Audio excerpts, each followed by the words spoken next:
လာပါဒီနေ့ကတော့ဒီ spin လေးကတော့အဖျားနှစ်ခွက်ဖြစ်ပြီးတော့ဗောနော်အပေါ်ပိုင်းကငကိုစန်သားလေးအောက်ပိုင်းကကြတော့ဈေးချင်းထိပြီးတော့ဗောနော်အမေးဆေးကိုလည်းစိုးထားတယ်အဲ့လိုမျိုးဗောနော်လှုပ်ထားတဲ့ spin လေးပါခင်ဗျာအဲ့ဒါလေးကိုဒီမှာလေးက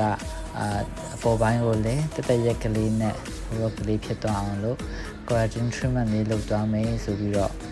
လာလုပ်တဲ့ဒီမှာလေးဖြစ်ပါတယ်သူကကြတော့အောက်ပိုင်းမှာကျဖျားနှစ်ခွဖြစ်ပြီးတော့အပေါ်ပိုင်းမှာလိုင်းကောက်လေးနည်းနည်းလေးရှိပါတယ်ခင်ဗျာအဲ့ဒါကိုကျွန်တော်တို့လုပ်ပေးထားပါတယ်ဒီဟာကတော့ကျွန်တော်တို့စပင်လုပ်ပေးထားတဲ့ရလက်ကလေးဖြစ်ပါတယ်ခင်ဗျာကြည့်ပေးပါဦးစပင်လေးကတော့အစီသက်တွေပြန်ဖြည့်ပေးပြီးတော့ဗောနော်ပြန်ပြီးတော့တောက်လာအောင်လုပ်ပေးထားပါတယ်ခင်ဗျာအလုံးကြည့်လို့အများကြီးတင်ပါတယ်တကယ်လို့ကျွန်တော်နဲ့တူတူစပင်လာလုပ်ချင်တယ်ဆိုရင်ဘန်ကောက်ပတူနာမြာစီMNN Beauty Salon မှာလာပြီးတော့လုပ်ရပါတယ်ခင်ဗျာမြန်မာလူတွေအတွက်လည်းကျွန်တော်တို့ 15% လျှော့ပေးထားပါတယ်ခင်ဗျာ